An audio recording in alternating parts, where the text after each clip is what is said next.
breaking the law with the Epstein files. They were supposed to release all of them. They did not. They were supposed to explain redactions. They did not. They were supposed to have limited redactions that did not allow them to redact on the basis of embarrassment or for politically exposed people.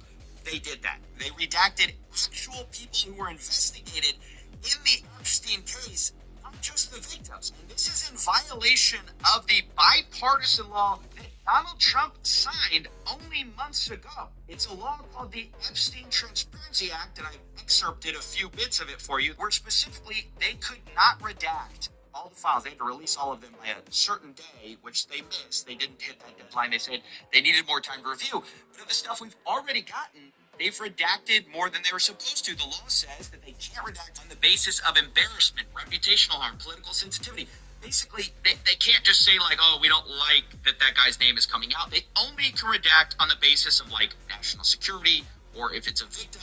And even if they do redact, they have to explain why they did so. They have to give a summary of redactions made, including the legal basis. And they did not do that either. Not only...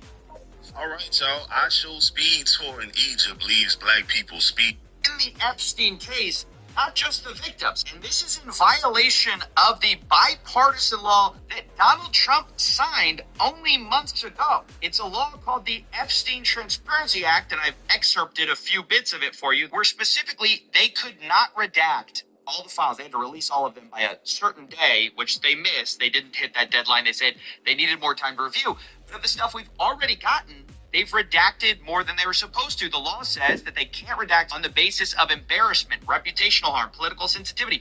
Basically, they can't just say, like, oh, we don't like that guy's name is coming out. They only can redact on the basis of, like, national security or if it's a victim. And even if they do redact, they have to explain why they did so. They have to give a summary of redactions made, including the legal basis, and they did not do that either. Not only did they make redactions that clearly in the context are not victims at all, but rather possible perpetrators. They're redacting possible perpetrators, but they also haven't explained anything they did redact. And on the DOJ website, you can see that they are just not interested in following the law here, because they say they're going to redact personal information pertaining to victims, which is according to the law. Then they say other private individuals, but that, again, is not what the law says. The law makes no provision for that. So the DOJ has sort of taken the law that was passed and kind of just like reinterpreted it, and even still they're not complying with it because, as I said, they were supposed to release everything by a certain day.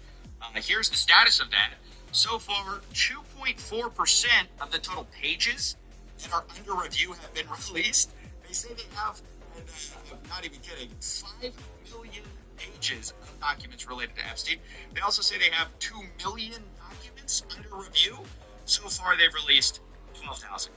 And a lot of those were entirely redacted. No explanation, right? Like, against the law, no explanation of this. But what's crazy, and like what I can't wrap my head around, is my entire life, I was led to believe Congress, like, had some power or were able to do things. They made laws and you had to follow those laws, right? That's really important, to follow the laws Congress passes. Maybe not. We're seeing that the DOJ is really testing that here, because theoretically, who would enforce the laws that Congress is, making? Probably the DOJ, the Department of Justice. What if the Department of Justice isn't following the law? Get them in trouble. Because Pam Bondi is just flagrantly disregarding and reinterpreting some of the laws here. And there is a challenge to this in court. And the DOJ basically wrote in court that, well, actually, even if we did violate this, maybe there's no cause of action here. We aren't responsible for any of this, because there was a petition of the court to appoint something called an independent monitor and special master. Specifically, this was to force them to comply with the law. This was written by a Republican and Democrat, and it says, put simply, the DOJ cannot be trusted with making mandatory disclosures under the act. And essentially, they have to put someone independent in charge of this whole event. And the Department of Justice wrote in today that they don't believe there's a cause of action here by the Epstein Transparency Act. So even if there is a consequence, if a statute does not specify a consequence for noncompliance with statutory timing provisions, the federal courts will not in the ordinary course impose their own coercive sanction. So what exactly can they get in trouble with if they don't comply with this? If they just redact whatever they want, they don't provide a summary of what they redacted, they redact people they shouldn't have redacted, who is going to get them in trouble? I mean, basically, they're arguing to a court. They're like, well, they didn't say what's going to happen to us if we didn't comply with this. So that's kind of on them. It's actually amazing to watch the flagrantness in which they do this. It's so brazen. I want to play a clip of one of the Republicans who actually wrote this whole appointment of an independent monitor. He talks on breaking points about, what their goal is, and I just think it's worth listening to. Payne Bondi is violating the law. She missed the December 19th deadline. She missed the deadline 15 days after that, where they had to justify redactions and give Congress a list of politicians who were involved in the Epstein files. So they missed 2 deadlines.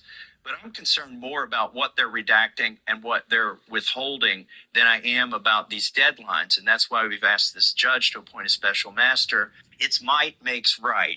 They're doing this. They're disobeying the law because I think they're trying to test and see if there's any way it can be enforced. That's exactly what they're doing. They're like half complying with the law, but specifically not with the parts that actually matter. And then they're telling the court, well, there's no cause of action to force us to actually do it. And who ultimately is going to stop them? Who's going to prosecute the government? The government won't. What are we talking about here? And what's interesting about this